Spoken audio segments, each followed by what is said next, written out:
вдвоем ходим. Вдвоем?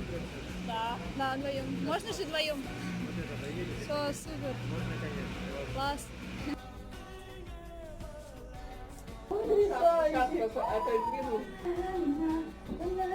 Здравствуйте.